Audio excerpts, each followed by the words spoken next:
Okay, that was an accident. Down Sorry. in the holler where the river's been, where the mountains whisper and the night never ends. I grew up in the shadow of a southern sky,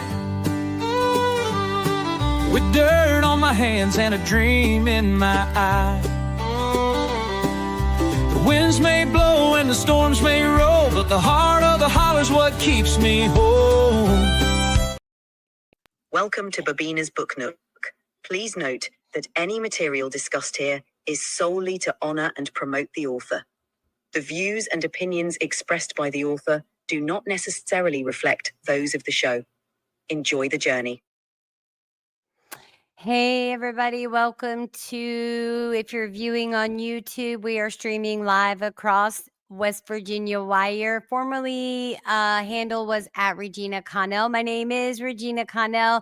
If you are viewing from Bobina's Book Nook, you guys, that's our brand new channel. I'm getting ready to show it to you guys right now. Let me get it enlarged on the screen for you guys. So thank you for joining, and sorry about the mess up there. I was going to be behind the camera today, but I guess I forgot to turn that off too. So you guys, I am exporting right now as we speak, chapter 2 of the book, Killing Jesus, A History by Bill O'Reilly and Martin Dugard. You guys, this series is probably by far one of my favorite that I've read, and I've read a lot of book series.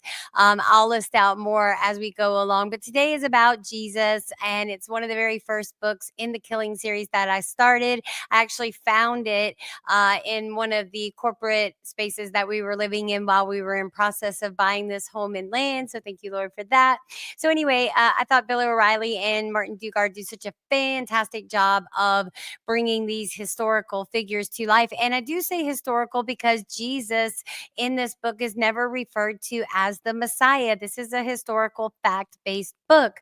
So they are relying strictly on historical findings, archaeological findings, and then they're also relying on the historical works of the Gospels.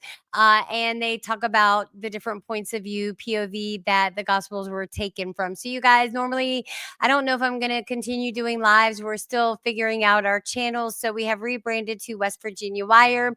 And I'm really excited about that. I'm going to get behind the camera here, you guys, because I was not ready to be in front of the camera. So you guys, I thank you all for joining us. So this is the new channel, Bobina's Book Nook. So if you're wanting complete books and nothing but books, this is where you're going to go. And we're also transferring everything that was on Regina Connell, which is now West Virginia Wire. We are slowly but surely transferring everything over to Bobina's Book Nook. So if you have friends that like nothing but books, they like to listen to books or, even watch video, I'm working really hard on learning to edit so that I can make it very, not just, appealing in an audio sense, but also aesthetically, visually appealing. So anyway, it has finished exporting, you guys. I couldn't be more excited. So I think what we're going to do is we're just going to jump right on in. So this is the new channel, you guys, and then we're going to go over and I'm going to show you West Virginia Wire.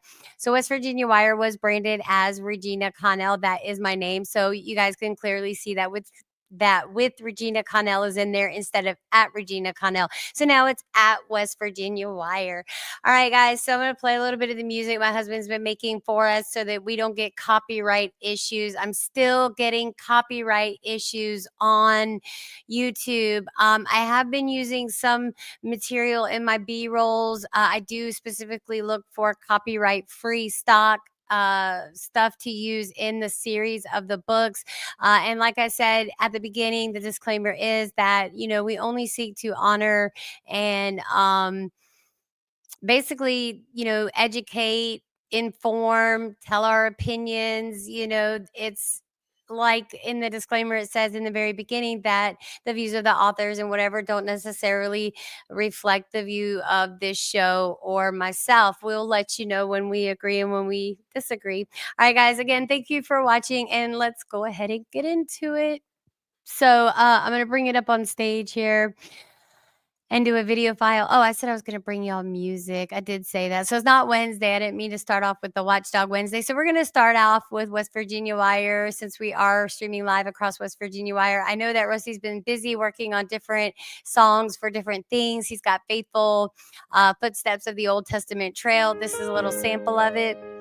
I thought he did really well. I'm so pleased. And the Watchdog Wednesdays is really good. Step by step, we trace the way. So that's just a little snippet sample. So right now I'm going to play the West Virginia Wire while I queue up the chapter 1 part A, because it was going to end up being an hour if I put it all together. And so again, we're testing things. Let us know what you like. Let us know what you don't like. Let us know what you want to hear next. All right, guys, thanks for joining again. My name is Regina Connell. Let's bring this music on.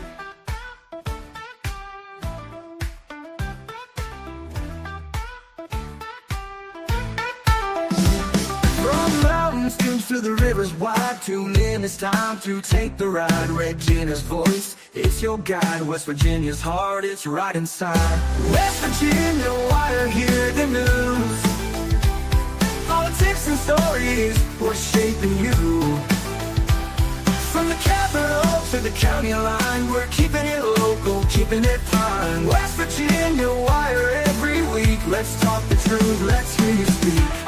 To his heroism, while from the coalfields to the rolling hills, we've got the facts and the local thrills. What's on your mind? What's making news? Tune in, get the updates you choose. All right, guys, I've got it queued up, and we're just going to go ahead and jump right in. Again, this is Bobina's Book Nook. We're streaming live across YouTube, Bobina's Book Nook, as well as West Virginia Wire. On the Rumble platform, we are at Queen Connell 16, and the same for the X platform, formerly known as Twitter. Across the Facebook platform, I'm simply known as Gina Connell, and you can find me across all those platforms as well as Instagram. I'm also on Freely Social, and I believe I'm just Regina Connell. I can't remember. I'll have to look and see. So you guys, thank you once again for joining in, and let's jump right in.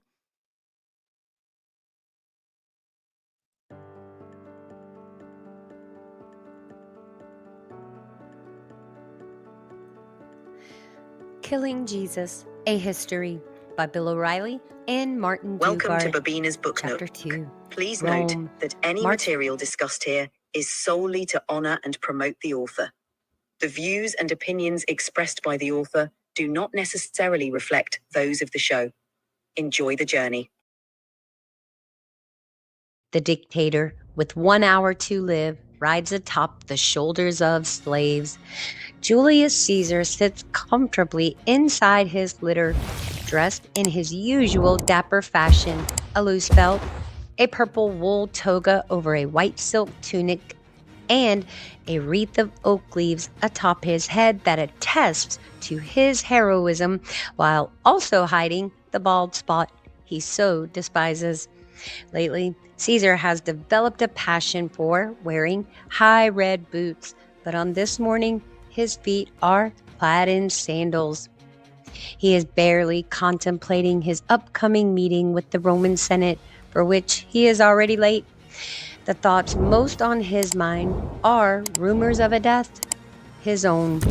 But of course, Caesar has no idea that the whispered gossip of his impending demise will prove all too true this time. Julius Caesar is the most powerful man in the world, so mighty that he has not only changed the number of days per year, but will soon have the month of his birth and the entire calendar renamed after himself. Today is the equivalent of Wednesday in the 7-day Jewish week, but the Romans used the 8-day cycle and give their days a letter rather than a name. So today is simply G. They also believe in giving each sunrise a number. So now it is the 15th day of Martius in the year 44 BC on Caesar's brand new Julian calendar, or as it is also known, the Ides of March.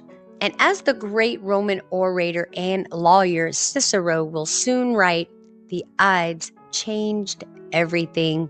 The 55-year-old Divus Julius, Julius the God, as the Roman Senate will later proclaim him, is being carried through Rome. The day is warm, but not hot, and the people stand back in awe as Caesar passes by. He is a man of average height, but extraordinary determination, having successfully conquered, invaded, or allied Rome with what will later be called Spain, Britain, France, Egypt, and Italy. Caesar is a study of conflict in his personal life, eating little and drinking even less, even as he spends money with abandon, such as when he commissioned the construction of a new villa, only to tear it down as soon as it was completed because he felt it wasn't perfect. And while many Roman men are wary of their sex drives, believing that too much sex will drain the virility from their bodies, Caesar has no such compunction. Calpurnia is his third wife, but he has had many mistresses, including the ambitious Cleopatra of Egypt. Now, reclined in his litter, the well-muscled warrior statesman contemplates the subject of murder. His own friends, soothsayers, and even his beloved Calpurnia, whom he first bedded when he was 40 and she was a 16-year-old virgin, have warned him that something terrible will happen today. It was Calpurnia who made Caesar late this morning. Last night, she dreamed in most vivid fashion that he would be assassinated, and she begged him not to go to the Senate. Under normal circumstances, Caesar would have ignored her forebodings, but in the past few days, informants have urgently warned him about a conspiracy to kill him. Given the choice of heeding those warnings or ignoring them, Caesar has chosen to brush them off and even make light of them. "What is the sweetest way to die?" asked Lepidus, Caesar's second in command, 2 nights earlier over dinner. "The kind that comes without warning." Y'all don't beat me up in the comment section over my bad accent. I get into character, I guess. I don't know. All right, let's go. "Warning," the dictator shot back. Caesar indulged Calpurnia's fear for much of this morning. He even sent word that the Senate be dismissed, but then Decimus Brutus, the great general who had crushed the Venetian fleet during the Gallic Wars, arrived at Caesar's home and pleaded with him to ignore Calpurnia's nightmares. He reminded Caesar of his impending journey to Parthia, the land west of Judea, where Rome's legions had suffered one of their most bruising defeats at the Battle of Carrhae nearly 10 years earlier. Caesar's aim is to subjugate the Parthians, who hail from the mountainous deserts of the modern-day Middle East, and continue the expansion of Rome's global empire. The scheduled departure is March 18, just 3 days away. Caesar could be gone for months, perhaps a year, so it's urgent that he meet with the Senate and clear up any unfinished business. Brutus also hints that there might be a nice surprise awaiting Caesar. A month ago, the 900 members of the Senate named Caesar dictator for life. Now Brutus is intimating that they might also name Caesar king this morning, meaning that he will become the first monarch Rome has known in almost 500 years. The citizens of Rome have enjoyed a republic ever since Lucius Tarquinius Superbus was overthrown in 509 BC, and they are so averse to the idea of an absolute ruler that the Latin word for, quote, king, rex, is considered repugnant. But as Caesar draws closer and closer to his meeting with the Senate, he is sure that the people feel differently about him. He has long been devoted to keeping the masses happy. One way to do this is by ensuring that popular entertainment is available to one and all, distracting them from any issues they might have about their government.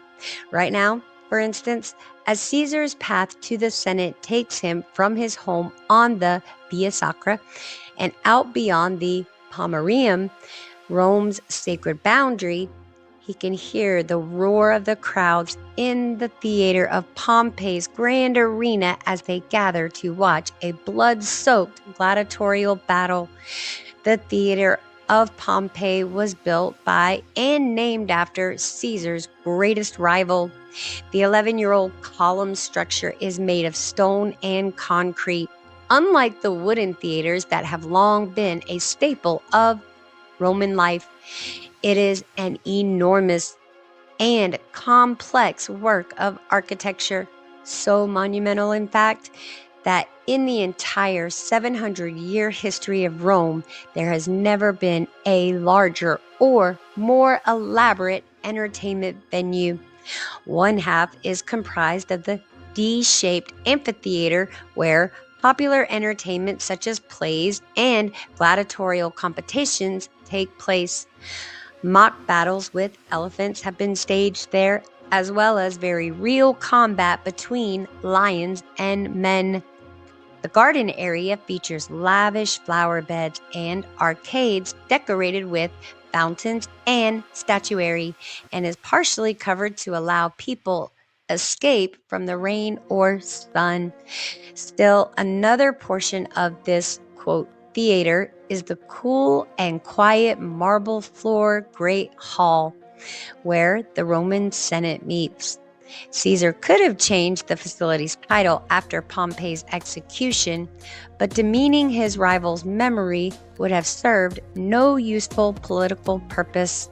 So it is that Pompey's name still adores this magnificent structure, and that a giant marble statue of the fallen general watches over the portico of the Great Hall, as if listening in on everything the Senate has to say.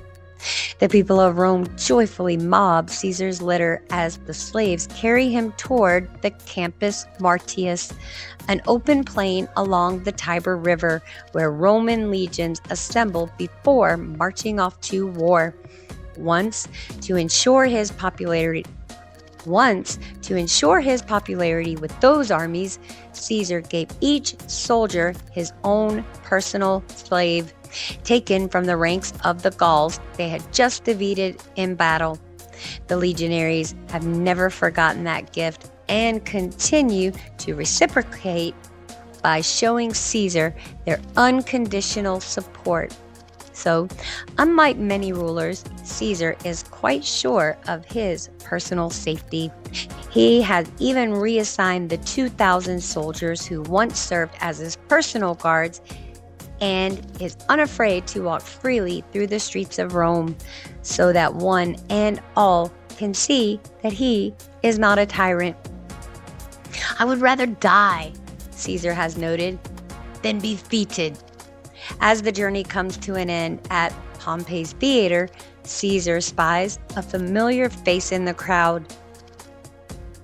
"The day which you warned me against is here. The day which you warned me against is here." Caesar Forgive the calls bad out accent, to it's so Sparina, terrible. the fortune teller who was bold enough to predict Thanks that for a watching, guys. terrible fate would befall the empire's leader on this very day. Sparina divined this knowledge by studying the raw livers of sacrificed sheep and chickens. The goddess Venus Genitrix is Caesar's personal deity, and he has dedicated a large temple in her honor. But on this morning, Caesar has little use for religion or superstition. He wears a confident smile on his face, but it is one that quickly vanishes when Sparina offers his reply. "Yes," the Etruscan haruspics shouts over the clamor of the loyal people of Rome, who now press in around Caesar's litter. Sparina is quite sure of his prediction and not at all fearful of being reprimanded for what he is about to say. It is here, but it is not yet gone. Caesar hears those words, but does not respond. Gathering his purple toga to his body with his left arm, he steps from his litter, hoping to soon become King of Rome. But there will be no coronation. Instead, a team of assassins waits for Caesar inside the Senate. These killers are not soldiers or angry citizens, but self-styled, quote, liberators, comprised of dozens of Caesar's closest friends and trusted allies, men of regal bearing and upbringing whom he trusts completely, and with whom he has shared many a meal and battlefield victory. These rogue senators are uneasy about Caesar's ever-growing power and his desire to be king.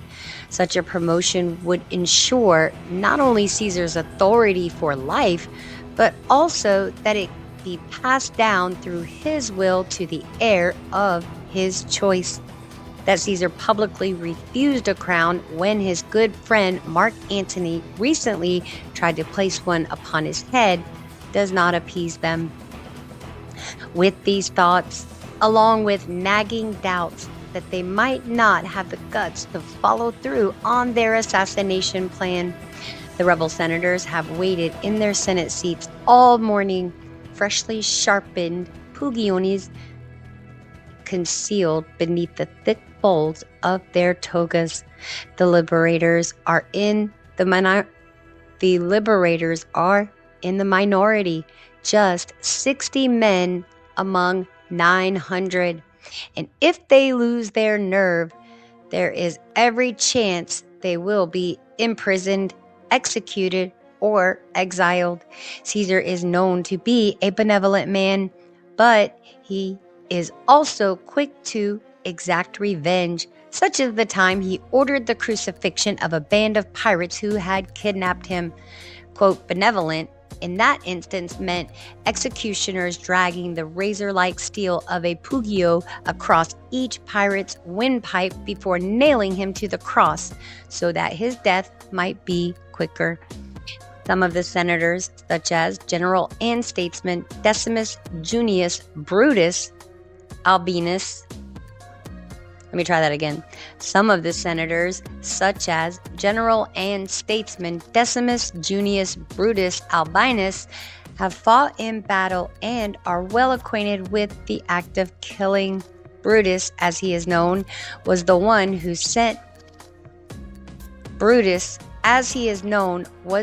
sent to Caesar's home to lure him to the Senate when it appeared he might not show up this morning. It was Caesar who named Brutus to the position of praetor, or magistrate. But Brutus's family has a long tradition of rejecting tyrants, beginning in 509 BC with Junius Brutus, the man credited with overthrowing Tarquinius Superbus and ending the Roman monarchy. That act of rebellion was as cold-blooded as the murder the liberators have planned for Caesar. Other senators, such as the heavy-drinking Lucius Tullius Cimber and his ally Publius Servilius Casca Longus, have these soft and uncalloused hands of elected officials. Wielding a killing blade will be a new sensation for them. Murdering Caesar is the boldest and most dangerous of ideas. He is not like other men. In fact, he has become the greatest living symbol of Roman power and aggression. Caesar has so completely consolidated his hold on Roman politics that the only likely outcome of this murder will be anarchy and perhaps even the end of the Roman Republic.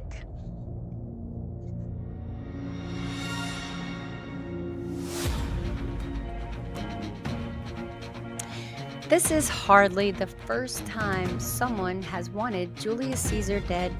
The 1 million inhabitants of the city of Rome are reactive and unpredictable. Caesar is known by everyone and admired by most.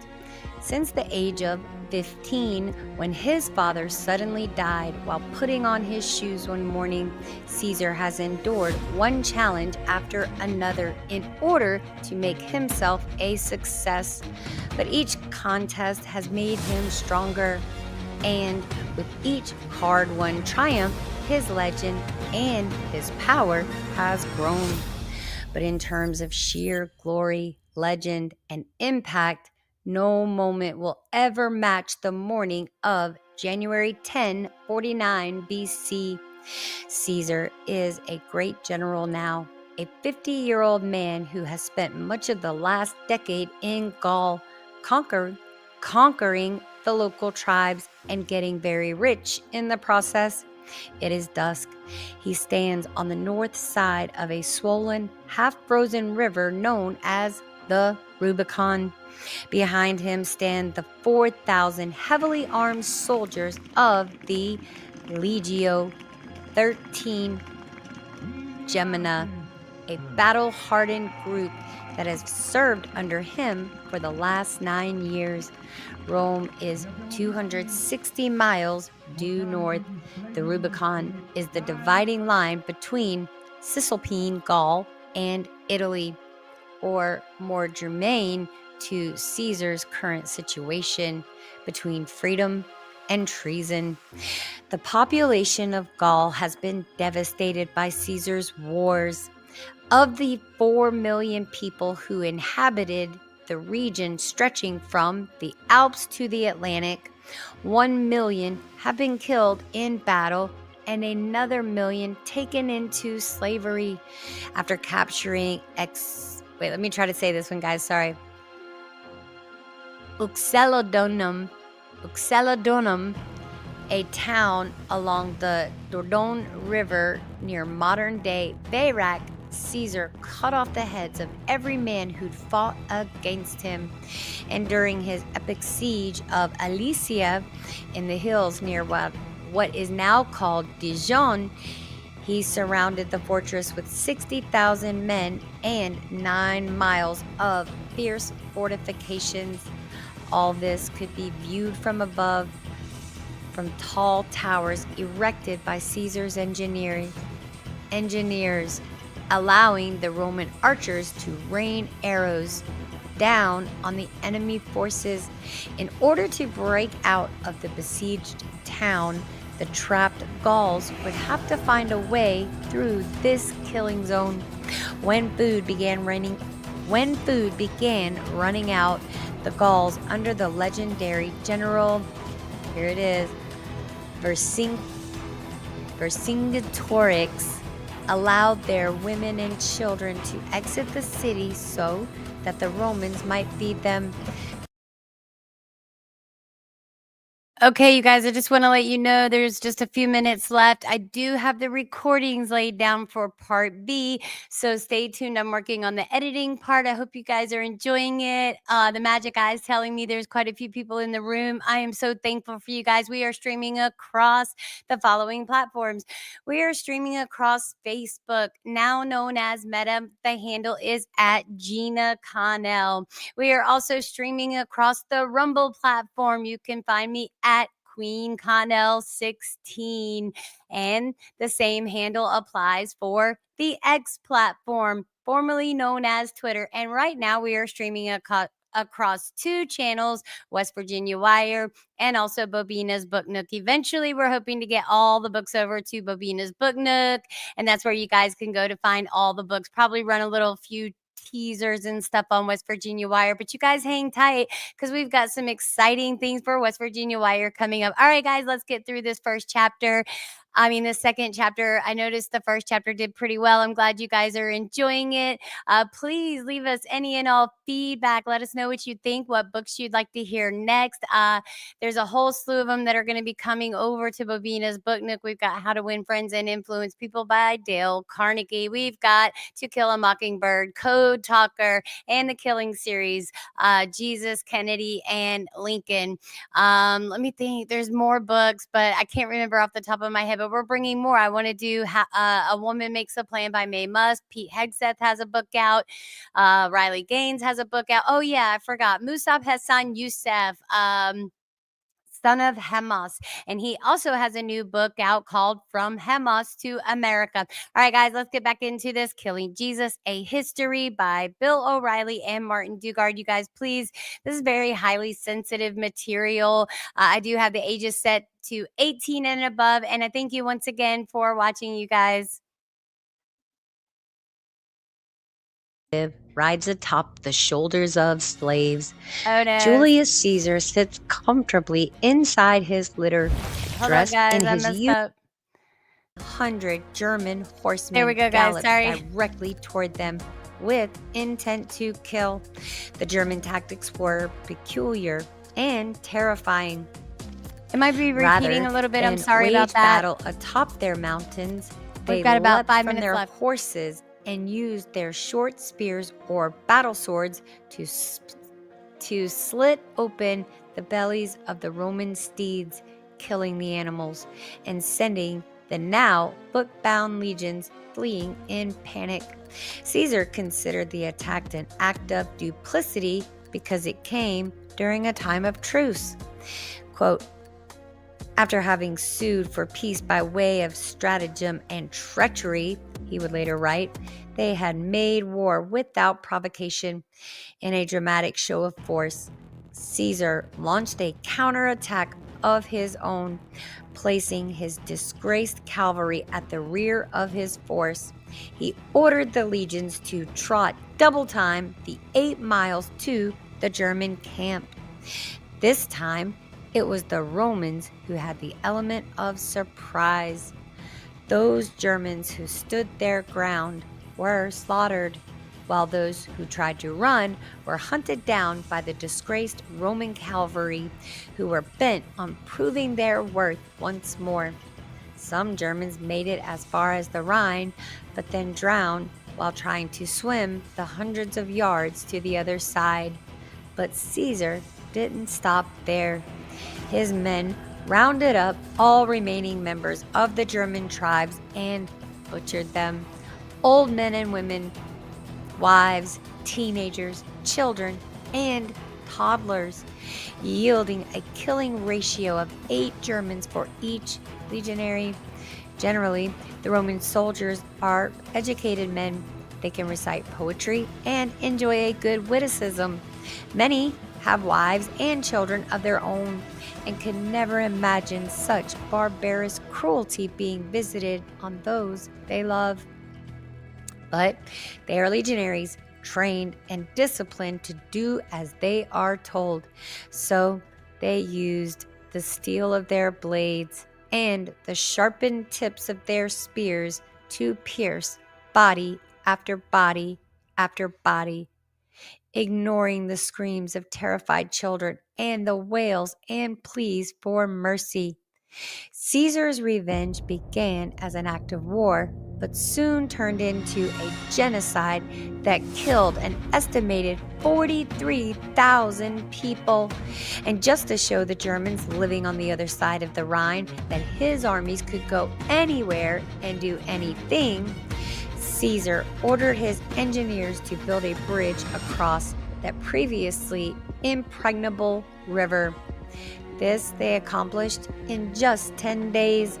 Caesar then crossed the Rhine and launched a brief series of attacks, then withdrew and destroyed the bridge. And I wonder if taxpayers paid for that bridge to be built. That's just all I'm asking. Did the Roman taxpayers pay for that bridge? I'm sure they did. They paid for all that war. But more than that, it's crazy. Let's keep going. I'm going to let Bill O'Reilly and Martin Dugard tell it. They do such a wonderful job of it. Rome is a vicious republic and gives no quarter to its enemies, but these brutal offenses were too much, even for the heartless Roman leadership in the Senate, who called for Caesar's arrest. Cato, a statesman renowned not just for his oratory, but also for his long-running feud with Caesar, suggested the general be executed and his head given on a spike to the defeated Germans. Charges against Caesar were certainly not without merit, but they stemmed as much from political rivalry as the slaughter on the banks of the Rhine. One thing, however, is clear: Caesar's enemies wanted him dead.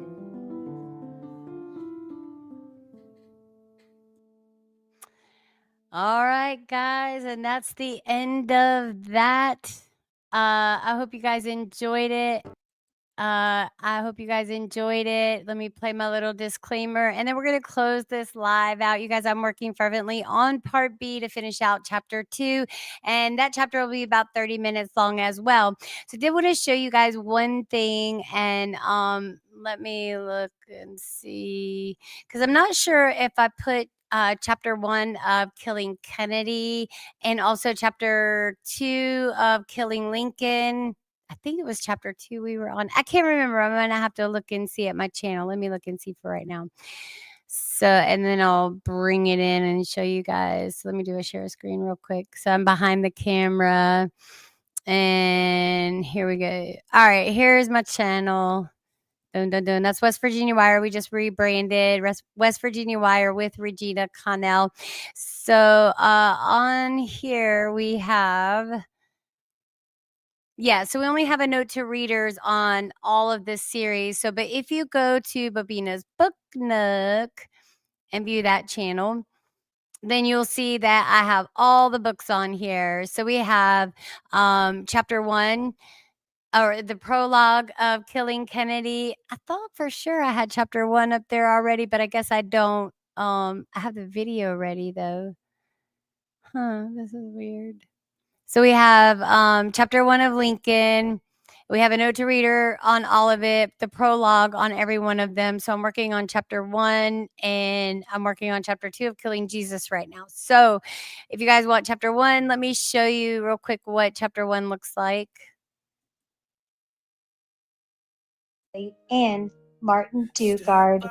Chapter 1, Bethlehem, Judea, March 5th, BC, morning.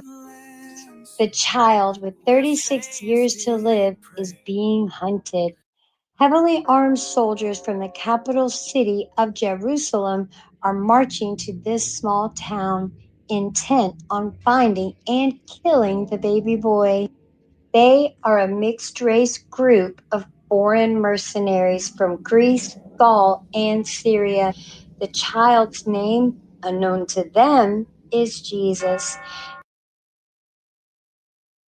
Sorry about the barking dog in the back. All right, guys. So that's a little sneak peek of chapter 1 of killing Jesus. Now I'm going to take you and give you a little sneak peek of the prologue of killing Kennedy. I'm working on chapter 1. And the prologue was pretty good. And then we have the chapter 1 of Lincoln. So let me show that real quick. Killing Lincoln, the shocking assassination that changed America forever, by Bill O'Reilly and Martin Dugard. Part 1, Total War.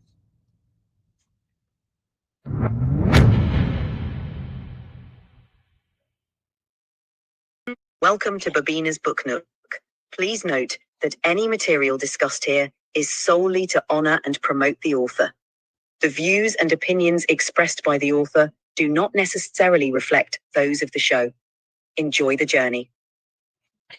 Hey everybody, welcome to BBN Chapter 1, Saturday, April 1, 1865, City Point, Virginia. The man with 14 days to live is himself witnessing death. Lincoln, He prefers to go by his last name. No one calls him Abe. All right, guys. And that's another sneak peek of Killing Lincoln, the shocking assassination that changed America forever. And now I'm going to give you a sneak peek of the prologue of Killing Kennedy, the end of Camelot. Welcome to Babina's Book Nook. Please note that any material discussed here is solely to honor and promote the author. The views and opinions expressed by the author do not necessarily reflect those of the show. Enjoy the journey. Killing Kennedy, The End of Camelot by Bill O'Reilly and Martin Dugard.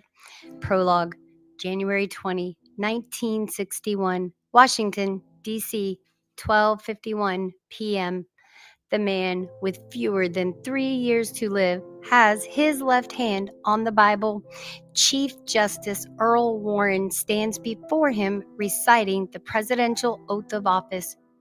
Do you, John Fitzgerald Kennedy, solemnly swear? I, John Fitzgerald Kennedy, do solemnly swear. The new president repeats in a clipped Boston accent. His gaze is directed at the jurist whose name will one day be synonymous with Kennedy's own death.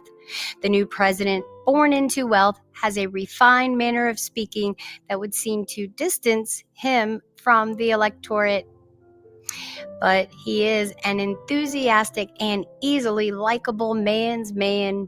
He joked openly about his father's vast riches during the campaign, diffusing that divisive issue with humor and candor so that average Americans would trust him when he spoke about making America better. Poor men in West Virginia heard a man from Boston say he needed their help, and they gave it. And we are locally in West Virginia, so I do believe that those West Virginians gave their help. All right, guys. Well, that's it, really. I've been working really hard on trying to get all these together, you guys. This is Bobina's Book Nook. I will show you what I'm transferring over. So if you go on West Virginia Wire and you look at my playlist, these are the books in their entirety. Rusty and I are working in faithful footsteps of the Old Testament trail. We did the book of Revelation, plus read the New Testament in 93 days. We also did How to Win Friends and Influence People by the author Dale Carnegie. And then we did Son of Hamas by Musab Hassan Youssef, which was an amazing, amazing book. Then we did Hillbilly Elegy by our new vice president, J.D. Vance. That was also amazing. All right, guys, that's all I've got today. I thank you for coming in, and I hope to see you on the flip-flop. See you guys next time. Down in the holler where the river's been, where the mountains whisper and the night never ends. I grew up in the shadow of a southern sky, with dirt on my hands and a dream in my eye. The winds may blow and the storms may roll, but the heart of the holler's what keeps me whole.